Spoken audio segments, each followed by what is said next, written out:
성탄 주일에 오늘 오셔서 또 하나님 만나시고 하나님의 모든 가져온 기도 제목들이 다 응답되고 응답하고 가는 여러분 되시기를 주의 이름으로 축원합니다. 오늘은 대림절 마지막 네 번째 주일입니다. 대림절은 우리가 오신 예수님을 기다리시고 재림하실 예수님을 기다리는 주간인데, 이 네 번째 주간 지나고 나면 바로 성탄절입니다. 그 성탄절 바로 주일이 바로 이 성탄 주일로 이렇게 교회력으로 이렇게 지키죠. 오늘도 성탄에 오실 우리 예수님을 다 만나시고 모든 소원들을 다 이루시고 큰 능력 받아 가는 여러분 되시기를 바랍니다. 우리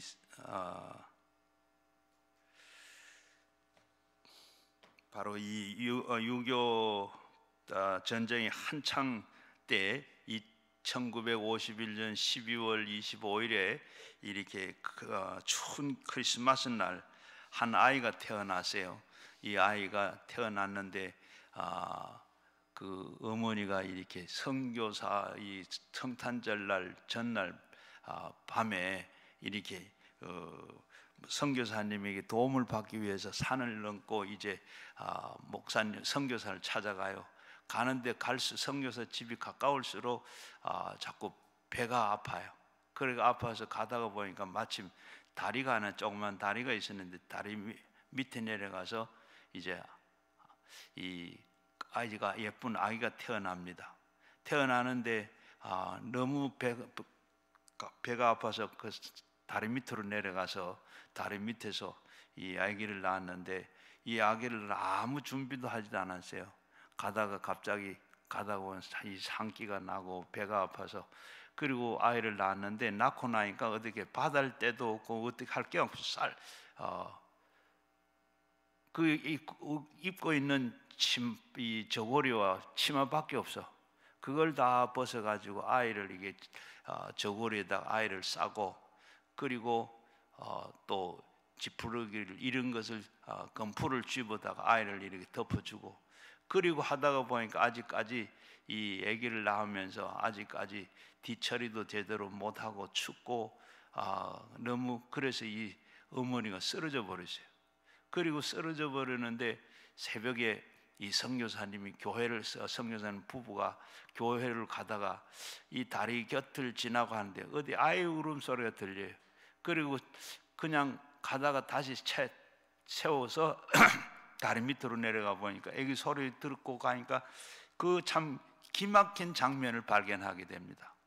아이가 이제 그 엄마 저고리에 쌓여서 이렇게 있고, 그리고 울고 있는데 그 옆에는 보니까 어머니가 그저 아이에게 옷을 다 벗어주고 그대로 다 쓰러져 가지고 꽁꽁 얼어서 죽어버렸어요.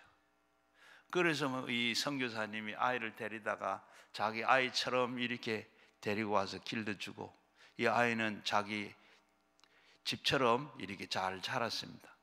12해 크리스마스가 될 때 그 선교사님이 이 아이에게 그 이야기를 해줬어요. 그러니까 이 아이가 그 엄마에게 선교사님이 엄마 무덤이 어디 있는지 가르쳐 달라고 그래요. 가르쳐 주면서 같이 무덤을 갔어요. 무덤을 가서 어머니 그 무덤 앞에서 이 아이가 막 기도를 하고 그러더니 울면서 그 추운데 자기 입고 있는 옷을 다 하나하나 다 벗어서 어머니의 이 무덤 위에 다 덮습니다. 그리고 나서 하는 얘기가 엄마 이보다도 더 추웠지요 하면서 울고 달달 떨면서 그렇게 울고 있습니다. 이 아이는 어머니의 극진한 사랑이 바로 자기를 이렇게 살려주셨다 하는 것을 느끼게 됐어요. 크리스마스는 하나님의 죄인된 우리를 구원하시기 위해서 이 세상에 인간의 몸을 입으시고 어린아이가 탄생했던 날입니다. 오늘 이렇게 성탄을 맞으면서 자신이 죽고 우리를 살리려고 오시는 그 예수님의 사랑을 깨닫는 날이 되기를 주의 이름으로 축원합니다. 오늘 본문 말씀에 보면 이 성탄의 본질 세 가지를 이렇게 말씀하고 있는데, 첫째는 바로 성탄은 하나님께 드리는 영광의 사건이다. 하나님께 드리는 영광의 사건. 바로 24절에 보게 되면 하나님의 영광이요 땅에서는 기뻐하는 사람들이 평하다. 이렇게 14절에 한 것 같이 바로 성탄은 하나님께 성탄은 영광의 사건이다. 과거에 이스라엘 조상들이 맹세하신 그 약속을 하나님께서 이렇게 그대로 지키는 사건입니다. 그러기에 하나님께 영광이 돌아가는 그런 사건입니다. 아울러서 하나님의 영광은 이 세상의 영광과는 다른 방법으로 이루어지고 있습니다. 세상은 영광은 어떠세요? 낮은 데서 높은 곳으로 올라가는 것이 영광입니다. 세상에서 낮은 곳에서 높은 곳으로 올라가는 것이 영광으로 이렇게 간주하고 있는데, 예를 들면 고등학교에서 좋은 대학으로 진학을 하고 과장에서 국장으로 올라가고 그리고 영광급에서 별을 다는 이것이 바로 영광이라 생각해서는 그렇게 세상에는 간주하고 있습니다. 예수님 시대에도 가장 높이 올라간 영광을 누린 사람이 누구입니까? 오늘 읽은 본문 말씀에 나오는 아우구스트입니다. 그는 옥타비우누스라고 합니다. 이 악티움 전쟁에서 해전에서 그가 대전을 이기 정적 안토니우스를 그리고 이기고 BC 29년에 로마의 개선을 했고, 그러면서 로마 군대 총사령관 원로 수장이 됩니다. 그러면서 로마의 제국에서 황제가 되어서 더 올라갈 수 없는 신의 반열까지 사람이 올라가게 됩니다. 그래서 신의 이름을 붙이는 달에 자기 이름을 사용해서 아우구스트라, 영어로는 어거스트, 바로 8월입니다. 이름을 이렇게 신에 드리는 그런 모든 영광을 얻게 되었습니다. 그리고 여기에 비해서 구주 예수 그리스도께서는 가장 보잘것없는 작은 고울, 그것도 마구간에서 한 아기로 이렇게 태어납니다. 그러나 세상에서 가장 천한 곳에서 태어난 예수 그리스도는 천사들은 하나님께 영광이라고 이렇게 찬송하고, 그리고 세상의 신이 된 인간에게 영광을 돌렸습니다. 그러나 우리 이 천사들은 인간이 대신 신에게 영광을 돌렸습니다. 다시 말하면 성탄의 영광은 인간의 교만한 그런 영광을 부정합니다. 오직 높고 높은 보좌를 버리시고 연약한 인간의 육신을 입고 그리고 낮고 천한 곳에 향해서 내려온 예수 그리스도를 본받아서 우리 주변에서는 오늘도 고통을 받고 있는 낮고 천한 그리고 이런 자들을 돌보는 성탄이 되기를 간절히 바랍니다. 그래서 성탄은 하나님께 베푸는 평화의 사건입니다. 하나님께 영광을 드리는 사건이고, 그리고 성탄은 하나님의 베푸신 그 평화의 사건이라. 성탄의 사건은 평화의 사건입니다. 하나님의 영광의 모든 지역과 모든 사람들에게 평화의 사건인데, 하나님께서는 인간들과 인간들 사이에 모든 화해와 살롬의 사건이 바로 이 성탄의 사건입니다. 오늘 예수님께서 태어나는 당시에 전쟁은 사라지고 평화의 시대가 왔습니다. 소위 로마의 평화가 불린 그런 시대였습니다. 그래서 무질서하고 그리고 폭동이 사라지고 그리고 그 광채가 발하여서 낡은 시대는 새 시대로 이렇게 바뀌어지게 됐습니다. 여기 아기 예수님께서 보여주는 그 평화는 억압과 폭력의 힘으로 지배하고 있던 그 위장된 평화를 다 거부합니다. 예수 그리스도께서 오심으로 지배자와 그리고 피지배자, 인종과 그리고 계급과 그리고 이 성과 그리고 이 연령이 다 벽을 헐어서 함께 평화를 누리게 되는 겁니다. 오직 예수 그리스도께서 통해서만이 진정한 평화가 이루어지게 되는 겁니다. 나아가서는 하나님과 인간 사이에 화목을 이루고, 인간은 그 사탄의 그리고 게임에 빠져서 범죄한 이후에 하나님께서 인간에게 원수 사이가 됐습니다. 그러나 인간은 진정한 이 사랑하신 하나님이 인간의 몸을 입으시고 이 땅에 오셔서 화목 제물이 되심으로 하나님과 인간 사이에 가로막혔던 모든 율법의 벽을 다 무너뜨려 버렸습니다. 그러므로 이제부터는 누구든지 예수 그리스도가 벽을 뚫고 만들어 놓은 그 좁은 문으로 통과하기만 하면 모두 다 구원을 받게 됩니다. 탕자가 바로 아버지의 그 탕자의 그 용납을 받아 한대한 것처럼 우리는 다 인간들이 안고 있는 그 기쁨은 백성들로부터 자기들이 자신의 모든 것을 삼을 때, 그리고 성탄은 하나님께서 인간 사이에 평화를 이루는 시간입니다. 진정한 성탄의 평화는 하나님 인간 사이에 평화를 이루는 시간입니다. 동시에 인간 사이에 평화가 이루어지는 것입니다. 19세기에 미국에 이렇게 영적으로 대부흥을 일으키는 데는, 거기에는 무디 부흥사를 중심해서 여러 부흥사들과 그리고 거기에 복음 선가와 간증하는 자들이 이렇게 해서 영적 대부흥이 일어나게 됐는데, 그 가운데 한 사람, 바로 이 크게 감동을 준 이 생키라고 하는 이 노래하는 사람이 큰 영향이 컸습니다. 한 번은 그가 생키가 바로 이게 증기선을 타고 멜리웨어의 강에 이렇게 이 여행을 하고 있었어요. 강을 타고 강을 타면서 여행을 하고 있었는데, 그때 마침 그날이 12월 24일이었습니다. 생키가 그 증기선에 타고 있는 걸 알고 사람들이 노래해 줄 것을 요청을 합니다. 그래서 요청을 하니까 그 요청에 따라서 바로 생키는 이 목자의 노래라 캐럴을 부릅니다. 그 캐럴을 부르는데 한 사람이 달려나와서 당신은 전쟁 때에 이 북군에 있었죠. 나는 당신을 기억합니다. 세상에 이럴 수가 있느냐 하면서 큰 목소리로, 격앙된 목소리로 지금 흥분해서 이렇게 소리를 지릅니다.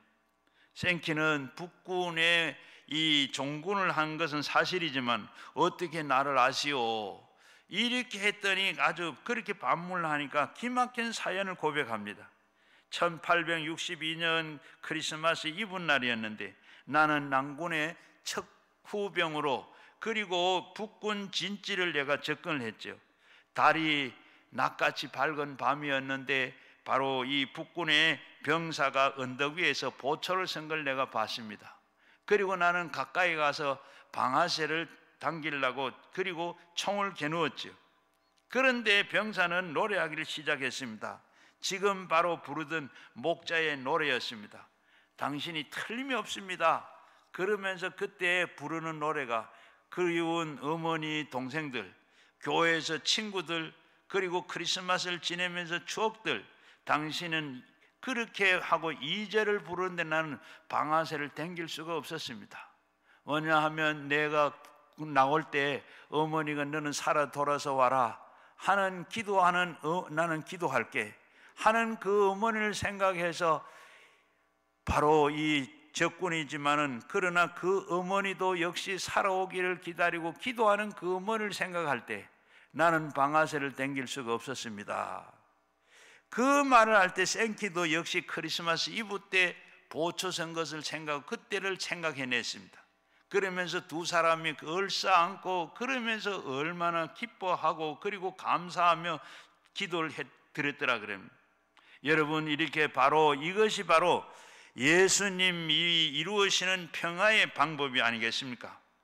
여러분은 이번 성탄절 그동안에 용서하지 못하고 화해하지 못했던 자들이 있다 그러면 이 시간 우리 다 예수 십자가의 사랑으로 가정에서 이웃에서 용서할 것 용서하지 못하고 섭섭해하고 원통하고 분하고 억울한 이런 게 다 있으면 다 이 시간 용서하시고 화해하시고 용납하시기를 주의 이름으로 축복합니다. 그러할 때 하나님께서 그 모든 여러분에게 평화를 주시고 하나님께서 기쁨을 여러분께 주실 줄로 믿습니다. 지금까지 살아오면서 여러 가지 누구하고도 이렇게 관계를 맺으면서 섭섭하고 억울하고 분하고 원통한 섭섭한 것, 가슴에 맺히고 사는 것, 내가 그것은 죽을 때까지 눈에 흙이 들어오기 전에는 용서 못해요 하는 것까지도 이 시간 다 여러분 용서하시기를 바랍니다. 주님은 그걸 원하시고 그거 위해서 주님이 오셨어요. 오늘도 여러분 그 용서를 하고 그리고 억울하고 분하고 원통한 섭섭한 거 다 털어버릴 때 화병으로 여러 가지 우울증이 오고 수면 장애가 오고 불면증을 앓고 여러 가지 하는 모든 몸의 병들도 다 낫고 떠나가게 될 줄로 믿습니다. 그리고 평안은, 성탄은 바로 진정한 성김의 사건입니다. 성탄은 바로 이 예수 그리스도가 만남의 사건입니다.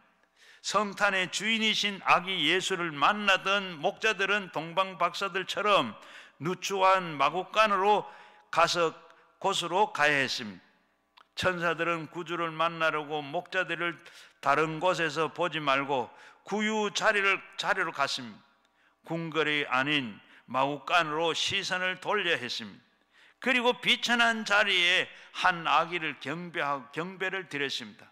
그래서 천사들은 지시를 따라서 냄새나는 말구유에 고개를 숙이고 그리고 찾아온 자들이 다 성탄의 즐거움을 이렇게 다 누리게 됐었습니다. 오늘 많은 사람들이 성탄 가운데 주님을 만나지 못하는 이유는 바로 여기에 있습니다. 바로 낮은 데로 가야 되는데 낮은 데를 가지 아니하고 그곳에서 높은 곳에서 화려한 곳에서 바로 우리의 시선을 고정되어 있기 때문입니다. 낮아지고 섬기는 자리로 내려가지 않기 때문입니다. 우리는 성탄의 즐거움을 누리기 위해서는 낮은 자리로 임할 때 주님을 만나게 되는 줄로 믿습니다. 예수님은 오늘도 여전히 낮은 자리에 임하셔서 소외되고 그리고 천한 자들을 돌보시고 계십니다. 마태복음 25장에 보게 되면 양들과 염소의 비유를 하면서 의인은 자리에 선 자들에게 이렇게 말씀하고 있습니다. 내가 줄일 때 너희는 먹는 것을 주었고 목마를 때 마시게 하였고 나그네 되었을 때 영접하였고 벗었을 때 옷을 입혔고 병들었을 때 돌보았고 옥에 갇혔을 때 내가 찾아보았느니라.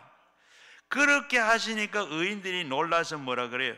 주여, 우리가 어느 때 그렇게 주의 줄이신 때에 목마르실 때 나그네 되었을 때 벗었을 때 주님을 돌보셨습니까?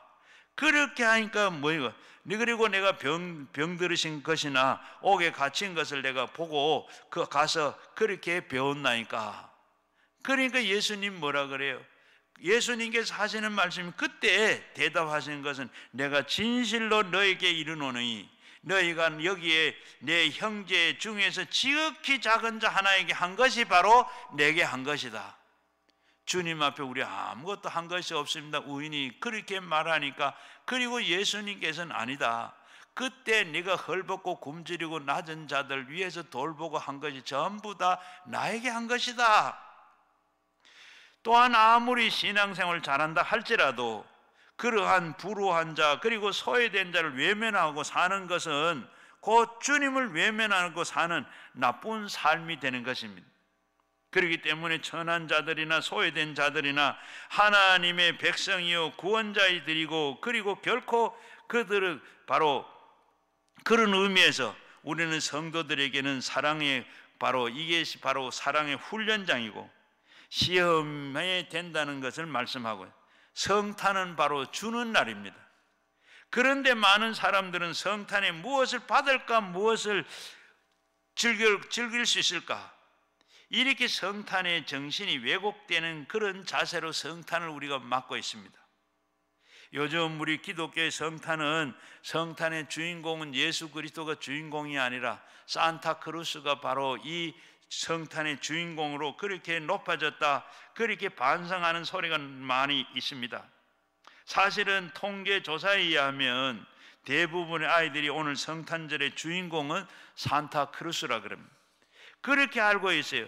아이들은 막연하게 성탄을 바로 산타크로스로 이렇게 선물을 받기를 기대하고 있습니다. 그래서 어떤 아이, 순진한 아이는 우리 집에는 굴뚝이 없는데 산타 할아버지가 어떻게 오겠느냐, 그렇게 걱정하는 아이들도 있다고 그럽니다.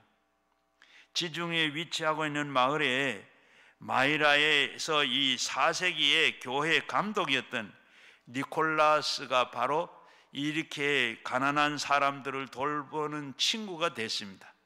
3명의 딸들이 이렇게 이 창녀로 팔려갈 수 없는 그런 처지에 있는 가정을 구원해 냈습니다. 그리고 또 사회에 나오는 모든 죄수들과 가난한 어부들을 불쌍히 여기고 고아들을 불쌍히 여겼습니다. 그러면서 그는 12월이 되면 커다란 주머니에다가 선물 넣어가지고, 그리고 이 가난한 아이들, 그리고 병든 아이들을 찾아다니면서 그 집 앞에 이렇게 선물을 갖다 주곤 했다고 합니다. 그래서 그래서 그를 바로 이 성인으로 우르르 보면서 성 니콜라우스라고 이렇게 부르기도 했다 그럽니다. 그 후에 그 이름이 산타크루스로 이렇게 이름이 바뀌어졌다 그럽니다. 성탄은 받는 날이 아니라 주고 섬기는 날이 돼야 마땅합니다. 그런데 여기에 이 넉넉하고 부잣집 아이들은 선물이 없었습니다. 그때 본 것은 아주 가난한 집 아이들, 그리고 병든 아이들에게 이렇게 선물을 갖다 주었어요. 그런데 오늘 이렇게 많이 이 성탄절이 다 왜곡되었다는 거예요. 바로 이 수단의 슈바이자라고 하는 고 이태석 신부 얘기 여러분 다 아시죠? 바로 그는 의대를 졸업하고 군의관으로 복무를 하고 그리고 의사로 이렇게 준비를 하다가 그는 지극히 작은 자에게 하는 것이 곧 나에게 하는 것이다, 이 말씀을 생각하고 그는 바로 이 42살에 그리고 고통당하고 있는 저 이웃을 생각을 하면서 그는 아프리카 수단을 떠났습니다. 20년이 넘는 이 내전으로 수많은 사람들이 죽고 기근을 당하고 그리고 한센병으로 죽어가고 그리고 손가락에 썩고 그리고 눈이 뭉그러지고 이런 사람들을 그곳에 찾아갔습니다. 그리고 거기에 기근과 에이즈와 이런 병이 실거리는 그곳에 찾아가서 참 절망 속에 살고 있는 이 환자들을 하루에 300명씩 이렇게 진료를 봐주었다 그래요. 그러면서 한센 병사들, 그리고 손이 썩어 들어가고 발이 썩어 들어가고 그런 사람들에게 피고름을 짜라주는, 그러면서 이술을 펼쳤다. 그러면서 학교를 세워서 아이들을 교육합니다. 그리고 학생들의 꿈과 희망을 주기 위해서 브라스 밴드라고 하는 밴드를 조직해, 이 수단에서는 처음으로 밴드가 생기고 그리고 이 최초로 밴드를 만들어서 최고의 명문 밴드가 됐다 그럽니다. 그리고 이 국가의 행사에도 초대를 받고 그리고 이태석 신부는 고통받는 그 남수단 사람들에게 아버지로 이렇게 사랑의 화신이 됐다 그럽니다. 그러면서 그들을 가르치고 음악회도 만들고 그리고 했는데, 그런데 그는 병원에서 말기 대장암으로 진단을 받습니다. 그러면서 그걸 알리지 아니하고 그는 그것을 감추면서 그리고 이 환자들과 그리고 학생들에게 그대로 다 변함없이 가르치고 진료를 했습니다. 그리고 자선 음악회를 엽니다. 그때 바로 그 노래가 이랬습니다. 불꽃처럼 영롱한 사랑을 피우리라. 그렇게 노래를 부르고 그리고 음악회를 하고 그리고 48세의 나이로 세상을 떠났습니다. 그의 삶을 닮은 영화, 그 삶을 담았던 울지마 톤즈라 하는 그 영화가 상영되면서 관심이 없던 사람들이 그 관심을 가지고 눈길을 돌리고 남수단 톤주 지역에 이렇게 극렬한 마음이 생기게 됐다 그럽니다. 자기의 몸을 불살았던 이태석 신부, 그 짧은 생애지만은 그는 불꽃처럼 영롱한 인생을 살다가 하나님께 부름을 받았습니다. 그는 같지만은 그의 극률한 마음이 모든 수단 사람 가슴 속에 살아남아 있다고 그럽니다. 여러분 어떤 모습으로 하나님 앞에서 세상 속에서 기억되기를 원하십니까? 바로 이렇게 우리는 이 마음에 감동을 주고 생각을 해도 이 가슴이 따뜻해지는 아름다운 모습으로 이 세상에 우리는 남기를 원하죠. 그러나 내가 만난 예수님은 내가 받은 그 놀라운 사랑을 나의 도움이 필요한 사람들에게 나누어 주는 것이었습니다. 이태식 신부처럼 그렇게 우리는 살지 못해도 우리 주변에 나보다 못한 사람들, 이런 사람들에게 무엇인가 주면서 사는 여러분 되시기를 바랍니다. 호랑이는 죽으면 가죽을 남기고 사람은 이름을 남기고 간다. 여러분의 이름을 어떻게 남기고 가기를 원합니까? 나쁜 사람의 이름을 남기고 가시렵니까? 아니면 좋은 이름을 이렇게 이태석 신부처럼 이렇게 남기고 가시겠습니까? 성경에도 보면 예수님의 제자들 가운데 이름을 남기고 간 사람들 보십시오. 그 가운데 어떤 가룟 유다 같은 사람, 어떻게 가룟 유다 하면 생각나는 게 뭡니까? 베드로 하면 어떤 생각이 나요? 여러분이 이 요한의 이 얘기 생각하면 뭔 생각이 납니까? 여러분, 우리가 참 요한처럼 마지막까지 밤모섬에 가서 주를 위해서 목숨을 다하고, 그리고 이렇게 우리가 살아야 되지 않겠는가? 바로 우리는 참 사랑을 나누어주고 나눌 때까지 사랑은 나누면 나눌수록 커집니다. 놀라운 기적이 일어납니다. 내가 사랑의 손길을 내밀지 않아도 누군가 사랑의 실천은 지금도 이루어져서 이렇게 세상은 따스하고 온기가 흐르고 있습니다. 여러분, 이때 우리가 추운 이때 우리가 온기를 전하는 사랑의 사도들이 되시기를 주의 이름으로 축원합니다. 그러면 성탄절의 진정한 의미가 무엇이겠는가? 2000년 전에 첫 번째 성탄은 너무나도 초라하고 너무나도 비극적인 모습이었습니다. 그 사실에서 성탄의 진정한 의미를 한번 찾아보고자 합니다. 예수 그리스도는 가장 작은 나라 신민지 땅에서 태어났습니다. 세상에 이 많은 강대국도 있고 살기 좋고 살기 좋은 물 좋고 산 좋고 아름다운 그런 나라들을 제쳐놔놓고 강원도만한 그런 조그마한 나라에, 땅도 척박한 그 나라에 태어나셨습니다. 더욱이나 역사적으로 가장 순환이 많은 그런 순환을 당한 나라가 바로 이스라엘입니다. 이스라엘은 역사적으로 보면 가장 순환 많은 당한 나라는 그런 나라인데, 주 586년에 바벨론에 의해서 망한 나라, 모든 기인들이 다 이렇게 포로로 끌려가서 거기에서 끌려갔고, 그 다음에는 헬라를 알렉산더에 의해서 모든 헬라에 의해서 정복이 되고, 그리고 예수님 당시에 로마에 의해서 점령을 당한 식민지 국가 중에 가전 수모를 겪었던 나라입니다.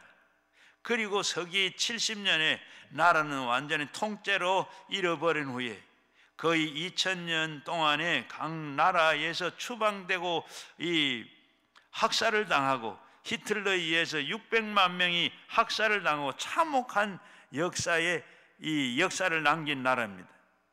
지금 이스라엘에 제가 가서 보니까 우리가 이렇게 참 북한으로부터 이 위협을 당하고 이렇게 하고 있지만, 그 이스라엘은 지금도 아파트에 가면 방 하나를 통째로 이렇게 완전 철새로 이렇게 방을 다 만들어놨어요. 방 하나 집집마다 아파트가 우리 있는데 아파트 방 안에 그렇게 유사시에는 그곳에 피란하기 위해서 총알이 돌아도 총알을 두르지 않는 그런 방을 다 만들. 우리는 얼마나 그런 위기의식, 전쟁의식과 순환의 위기가 있는지를 짐작이 가죠. 그런 나라입니다. 그런 나라인데 지금도 전쟁을 하고 있습니다. 예수님께서 하필이면 이 강대국 화려한 나라를 두시고 세계에서 가장 순환의 역사가 깊은 나라에 태어나는 이유가 무엇이겠습니까? 어느 나라를 구원하기 위해서가, 온 나라를 구원하기 위해서 온 나라를 구원하시기 위해서 가장 작은 나라, 가장 비극적인 나라 시작하셨. 많은 사람들을 구원하시기 위해서 예수님께서는 이 땅에 오신 것은 이 세상의 많은 사람들을 구원하시기 위해서 오셨어요. 예수님께서는 바로 처녀의 몸으로 태어났습니다. 지금 와서는 보면 이 예수님의 이 순결한 동정녀의 몸에서 태어나신 것 너무나도 고귀하고 보이지만은 당시에 그 요셉의 마리아 입장에서 보게 되면 너무나도 충격적인 일입니다. 지금도 이런 일은 있을 수가 없는 일이지. 처녀가 아이를 가졌다는 것, 지금도 엄청난 일이죠. 당시의 유대 나라에서는 돌에 맞아 죽어야 마땅한 그런 죄였습니다. 평소에 마리아가 너무나도 신앙이 좋고 순결하고 그리고 이 동네에서도 귀하게 여기는 그런 회당에서 아주 1등 가는 그런 모범적인 성도였습니다. 그런데 시집도 가기 전에 갑자기 배가 불러왔다. 이거 어떻게 하는 일이죠? 그런데 약혼자인 이 요셉이 나는 몰라 하면 약혼도 파괴될 뿐만 아니라 과연 어떻게 되겠습니까? 큰 문제에 부딪히게 됩니다. 동네 사람들은 너무나도 기대했던 만큼 어떤 배신감에 의해서 비난과 조롱이 따를 거예요. 참 이 점잖은 개가 부뚜막에 먼저 올라간다 하더니 그렇게 참 신앙 좋고 행실이 바르다고 입이 마르도록 칭찬했던 그 뒤에서 이렇게 호박실 까네 하고 사람들은 이렇게 참 그런 여자였구나. 약혼 전에 어느 남자와 이렇게 어느 사람 씨를 받았나. 그러나 더구나 이 성급한 율법주의자들은 당장에 어떻게 바로 저 여자를 완전히 돌로 쳐 죽여라. 그렇게 했을 때도 불구하고 참 그러한데 지금 성령의 역사에 의해서 아이가 잉태된 것을 설명한다고 누가 그걸 이해하면 옳다고 하겠습니까? 그런데 요셉은 하나님의 지시를 받고 마리아를 데리고 그를 엄청난 일을 모면해 갈 수가 있었습니다. 그러므로 처녀의 입장에서 보면 하나님의 명령을 따라 순종하지만은 그 마음들은 어떻겠어요? 누가 무엇이라도 말하지 않아도 부끄러워 견디지를 못할 그런 형편입니다. 특히 요셉에게는 너무나도 면목이 없습니다. 예수님은 바로 예수님의 그 신앙적으로 보게 되면 성령에 의해서 하나님의 아들이 태어났지만은 인간으로 보게 되면 사생합니다. 왜 예수님께서 이렇게 처녀의 몸으로 태어나게 했을까? 여러분 왜 그랬을까요? 죄 없는 사람이 필요했습니다. 바로 죄 문제를 해결하기 위해 의인은 없나니 하나도 없다. 이 세상에 여자에 낳는 그리고 남자가 있는 저 난 아이는 세상의 죄 문제를 해결할 수가 없습니다. 오직 죄 문제를 해결할 수 있는 것은 동정녀에 나온 아들만이 해결할 수가 있습니다. 그래서 예수님께서는 바로 죄 문제를 해결하기 위해서 예수님께서는 예수님밖에 구원할 수 없는, 그렇기 때문에 하나님께서는 예수를 동정녀로 이렇게 태어나게 만들었습니다. 예수 그리스도께서는 가장 작은 고울의 말구유에 태어났습니다. 예수님은 하나님의 아들로 세상에 오신 것을 화려한 나팔 소리로 그리고 황금 마차를 타고 오실 것 같으면 그래 왔으면 좋겠죠. 공중에서 그렇게 내려왔으면 얼마나 좋겠어요. 그런데 육신의 몸을 입고 태어나셨습니다. 화려한 황금 마차를 타고 이 왕궁에서 궁궐에서 태어났으면 궁녀들의 손길을 받으면서 성장하고 하는 것이 마땅할 텐데 그럼에도 하나님은 이상하게도 시련을 주기를 작정하신 것 같아요. 아기가 태어나는 임박한 그 강권적으로 여행을 시킵니다. 바로 지금 로마 이 황제는 본적지에 가서 호적을 만들도록 명령을 합니다. 그 호적을 만든 것은 바로 그때 세금을 징수하고 강제 이 병력으로 이 동원하기 위해서 인구 조사를 하기 위한 것이었습니다. 그런데 그때 마리아는 어땠어요? 만삭된 상태였습니다.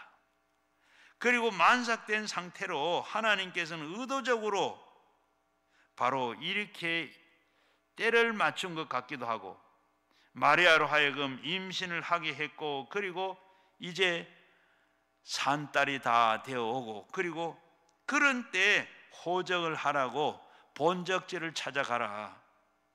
요셉은 본적지가 바로 베들레헴입니다.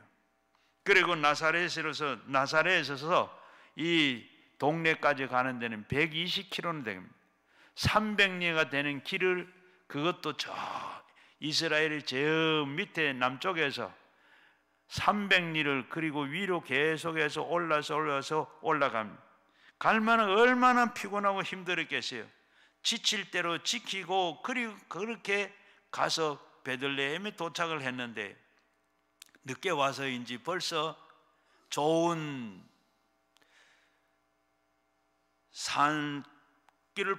아기를 놓을 그런 방이 있어야 되는데 좋은 방을 찾은 좋은 방이 없습니다. 다 만원이 되고, 그리고 거기에 또 이제 민박도 할 수가 없습니다. 이렇게 어떻게 보면 요셉과 마리아 입장에서 보면 낙심천만입니다. 하나님 어떻게 이렇게 성령이 잉태해서 이렇게 했으면, 하나님께서 했으면 이렇게 이럴 수가 있습니까? 할 법도 한데 그런 말은 없습니다. 그래서 이 집 이 골목 저 골목 다 찾아다니는데 다 숙소를 찾았지만은 들 데가 없습니다. 그때 그를 불쌍히 여겼던, 동정했던 한 이 여관 주인이 동굴에 있는 마구간을 소개를 합니다. 그곳으로 가서 아기를 낳고, 그리고 아기를 낳았는데 그 밤에 아기를 낳았어요. 그리고 뉘울 곳이 없습니다. 성경에 보면 강보에 싸서 구유에 뉘었다. 그리고 이 강보도 무슨 강보가 무슨 보따리가 있어요? 우리가 집에서 같으면 정상적으로 우리 같으면 참 언제 아이가 날 것을 생각하고 그렇게 침대 같은 것도 하고, 그리고 요람도 만들고 다 할 건데, 그게 지금 호적하러 여행 가는 중입니다. 겨우 해봐야 지금 보따리 정도. 옷까지는 싸고 갔던, 그때 가방도 없었죠. 그렇게 보따리를 싸고 갔던 그 보따리를 겨우 풀어서 깔아서 아이를 그저 놓고, 누운 다음에 그 아이를 싸서 구유에 누웠더라. 구유가 뭡니까? 여물통입니다. 바로 짐승들이 먹는 먹이통에다가 아기를 눕혔어요. 이렇게 헛간 마구간에서 이렇게 나고 그곳에서 머물게 됐습니다. 여러분 같으면 어떻게 했어요? 아마 지금 이 아이를 이렇게 헛간에서나 마구간에서 이런 곳에서, 그게 뭡니까? 요새는 지금 병원에 가서 낳지를 못하고 돈이 없어서 못 간다. 아니면 얼마나, 그리고 그렇게 낳았으면, 만약에 아이를 그냥 집에서 놓지도 못하고 밖에서 이렇게 낳았으면 어떻게? 아이를 키우면서 늘 그 아이를 볼 때마다 그런 불쌍한 마음도 들고, 남편을 어떻게 보겠어요? 자격 없는 남편, 책임 없는 남편, 그렇게 하면 살지도 않을 거예요. 그런데 보면 어떻게 하세요? 마리아와 그리고 요셉은 하나님 앞에, 또 아니면 자기 스스로 이렇게 원망 한마디 없습니다. 원망 없이, 그렇게 보면 이들의 믿음이 참 대단한 믿음을 소유한 사람 같습니다. 하나님은 왜 이렇게 아기 예수님을 가장 작은 고을 베들레헴에서, 그리고 초라한 누추한 짝이 없는 그런 말구에서 태어나게 하셨겠습니까? 그 이유는 아마 예수님께서 궁중에서 태어났으면 보는 사람들이 어떤 사람 만났겠어요? 궁중에 있는 사람 몇 사람만 보게 되면 만나지 못했을 것입니다. 그리고 예수님께서 말구에 나서니까 제일 먼저 성경에서 보게 되면 목자들이 먼저 찾아와서 경배를 합니다. 그리고 보면 성경에 나오는 대로, 그리고 이 소외된 사람들, 그리고 모든 이런 자들을 외면하는 이런 사람들, 38년 된 묵은 중풍병자에 들린 사람들, 부자 대문간에서 이 가정에서 천대받던 그 나사로 같은 사람들, 이런 사람들이, 그리고 이 문둥병자들, 소외된 사람들, 세리와 창기, 이런 사람, 다 낮은 사람, 오늘로 말하면 바로 그런 사람들을 다 예수님께서 만나기 위해서 누구든지 다 만날 수 있는 그런 자리를 이렇게 하나님께서는 선택하셔서, 이 예수님은 그 자리를 선택하셔서 그 자리에 눕게 된 줄로 믿습니다. 예수님께서는 우리에게 나심은 제일 먼저 전달받은 자가 목자들이죠. 8절에 보게 되면 바로 천사들이 예수 그리스도의 나심을 제일 먼저 전한 자들은 밤에 자기들이 양떼를 지키던 목자들이라. 바로 이들은, 목자들은 바로 오늘도 말하면 이 청소부들과 이 경비원들 같이 밤잠도 자지 못하고 아침에 일찍 일어나 이런 사람들. 그리고 이 바로 목자들은 어떤 사람인가 하면 적어도 지금 4월 달부터 11월 달까지, 그때는 이렇게 들판에 집에 들어가 자지도 못하고, 그리고 양들과 함께 이렇게 밤을 새우고 있습니다. 그리고 있는데, 그리고 겨울에 추울 때도 잠깐 이 천막을 쳐놓고 천막 안에 들어가지만은, 그러나 날이 좀 푸근하면 그럴 때 또 양들과 함께 들판에서 이렇게 지냅니다. 그런 자들에게 제일 먼저 천군 천사가 나타나셔서, 예수님이 마옥간에서 태어났으니 경배하라, 그러면서 많은 천사들이 나타나서 놀라지 말라, 그들이 가서 하라고 한 것처럼 이렇게 가진 낮은 사람들을 이렇게 나눌 수 있어요. 거기에 우리 또 보면 이 성탄 카드에 보게 되면 동방 박사들이 아주 카드에는 화려하게 나와 있으나 그들은 참 이렇게 많이 배우기도 하고 청빈한 학식이 있는 그런 지도자들이지만, 그러나 그들도 밤잠도 자지 못하고 밖에서 이렇게 있는 그들에게 천군 천사가 나타나 그들에게 제일 먼저 고지해 주셨던 것처럼, 하나님께서는 이렇게 헐벗고 굶주리고 소외되고 한 이런 천박한 사람들을 먼저 이렇게 다 보도록 하나님께서 불렀습니다. 그리고 성탄의 축복은 바로 이 호련히 축복이 임했다는 겁니다. 목자들은 그날 밤에 양을 치는데 그 피곤한 몸을 이끌고 양 틈에 누워서 잠을 청하고 있는 그때에 뭐라 그랬어요? 하늘에서 천군 천사들이 큰 무리를 지어 나타나서 그 중에 한 천사가 무서워하지 말라, 보라, 내가 네게 큰 기쁨이 좋은 소식을 너에게 전하노라. 오늘 다윗의 동네에 너희를 위하여 구주가 나셨으니 곧 그리스도 예수시니라. 너희가 가서 강보에 쌓여 누워있는 아기를 보리니 이것이 곧 너희에게 표적이니라. 호련히 수많은 천군 천사들이 함께 하나님의 찬송을 하여 이르기를, 지극히 높은 곳에서는 하나님의 영광이요 땅에서는 기뻐하심을 입은 사람들 중에 평화로다. 하나님께서 이렇게 우리가 평화를 주기 위해서 오늘 왔는데, 오늘 그분을 만나면 모든 평화가 이루어지고 그것이 곧 하나님의 영광이 된다. 성탄은 바로 하나님께는 영광이요 땅에 있는 모든 기뻐하는 사람들에게는 평화가 되는 성탄입니다. 오늘 이번 성탄도 여러분 우리가 모두 기쁘고 그리고 평화가 넘치는 이런 성탄을 꼭 맞으시기를 주의 이름으로 축원합니다. 우리가 소외되고 어려운 가운데 있는데 이미 우리는 다 예수님이 오심을 알고 있는 자들입니다. 성경에 보게 되면 이렇게 예수님을 알고 이렇게 우리가 대림절 오신 예수님을 기다리고 그리고 오실 재림의 주로 오실 것을 기다리는다고 했는데, 여러분들은 이렇게 예수님이 이미 오셨고 그리고 오신 예수님을 우리가 만나야 돼요. 그 예수님을 만나시고 호련히 또 언제 오시느냐? 예수님께서는 재림 예수로 오십니다.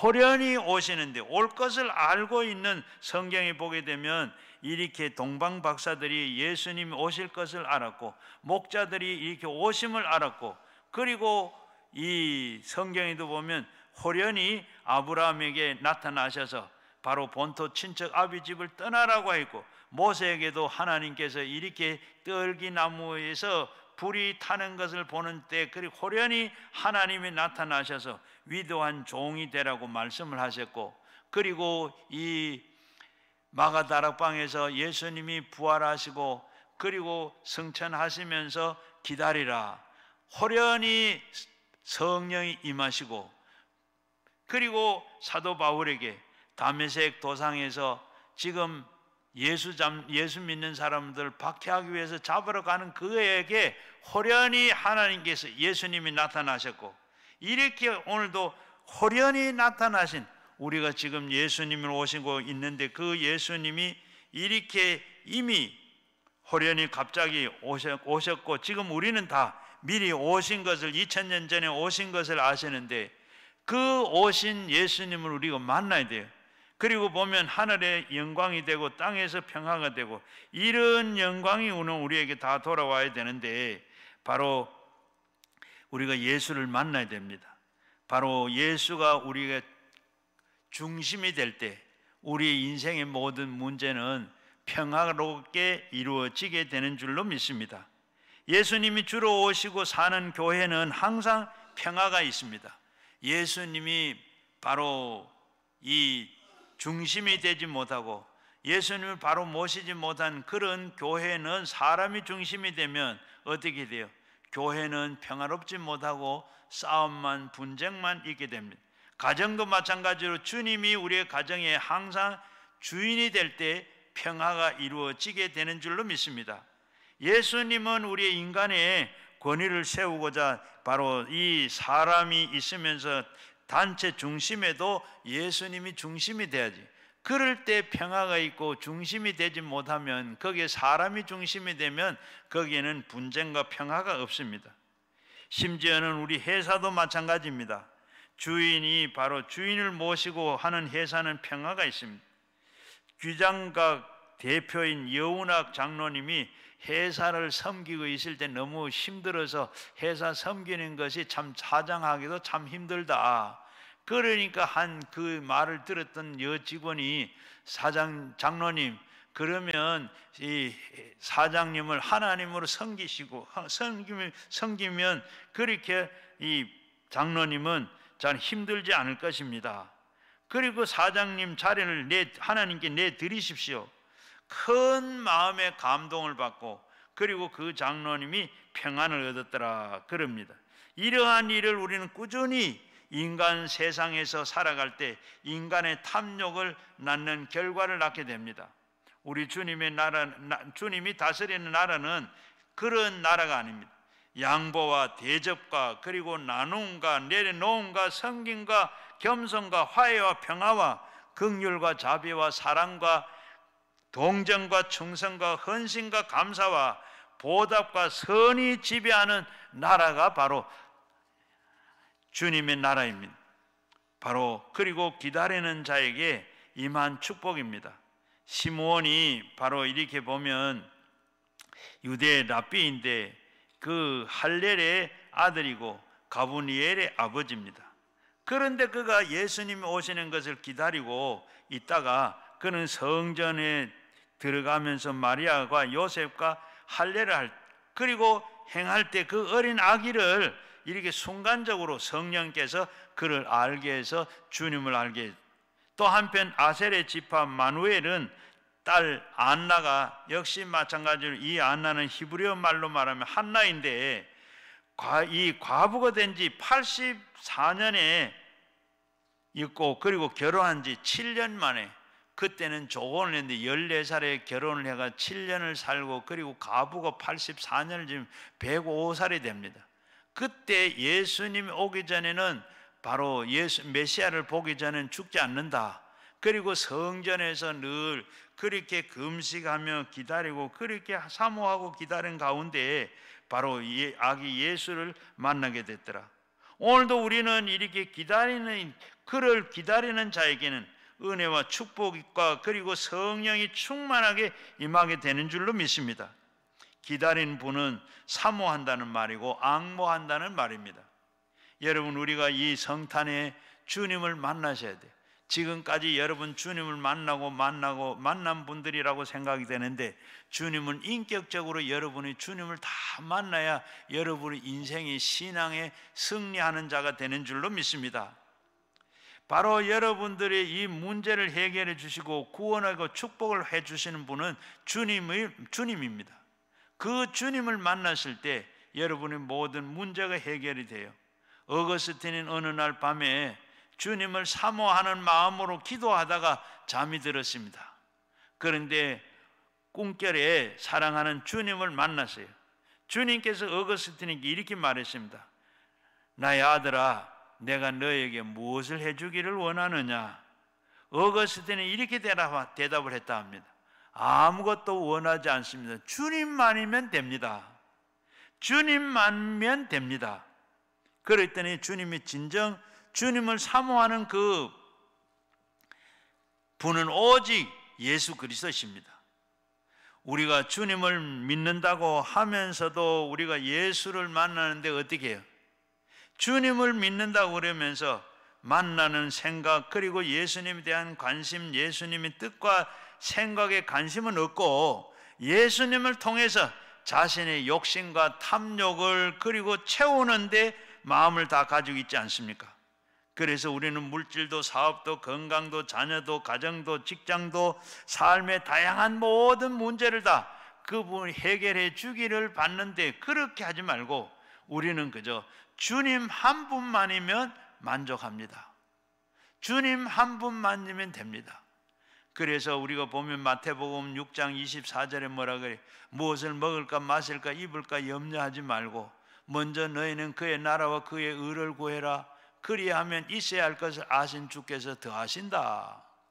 오늘 우리가 주님을 만나고 나면 그 다음에 먹고 마시고 세상의 것은 다 그대로 따라온다는 겁니다. 그래서 우리는 그분만 만나면 돼요. 오늘도 여러분이 뭘 주세요 할 거야. 그분 예수님을 만나야 돼요. 그분 만나면 여러분 저절로 귀신이 떠나가게 되고 모든 병이 낫고 그리고 모든 사업이 풀려지고 형통하게 되는 줄로 믿습니다. 자녀가 다 잘 될 줄로 믿어요. 자녀들이 어떤 여러 가지 중독에 빠져 있고 어떤 시험에 들고 있고 모든 문제를 가진 자녀들도 주님 만나면 모든 것이 다 해결되는 줄로 믿습니다.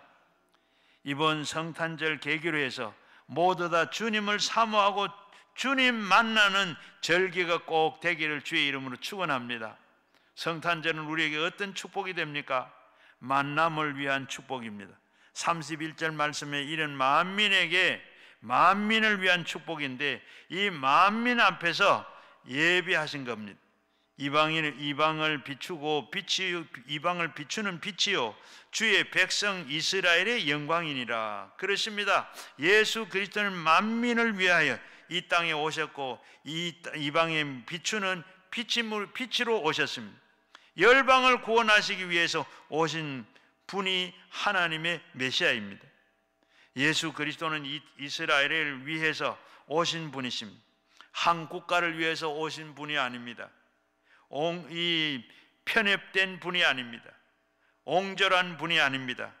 그는 광대하시고 무한하신 분이십니다. 그래서 복음은 이스라엘의 국경을 넘어서 세계 만방에 다 퍼지게 만들었습니다.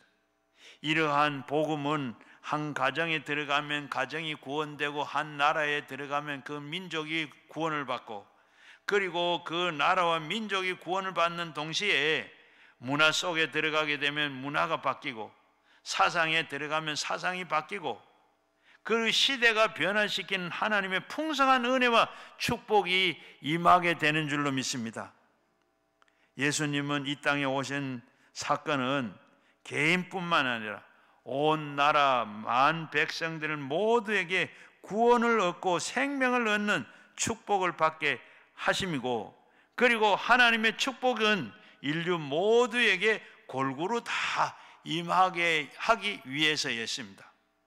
그래서 만민에게 미칠 큰 기쁨의 좋은 소식을 너희에게 전한다.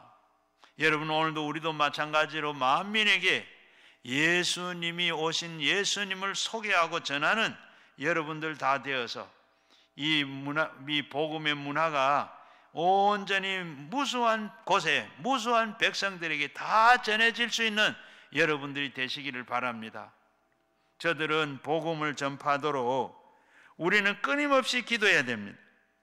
바로 그리고 이 아직도 우리나라의 복음을 믿지 않는 이들에게 복음을 전하고, 주님의 탄생의 구원의 축복이 모든 민족에게, 모든 사람들에게 임하게 해주는 책임이 저와 여러분에게 있는 줄로 믿습니다.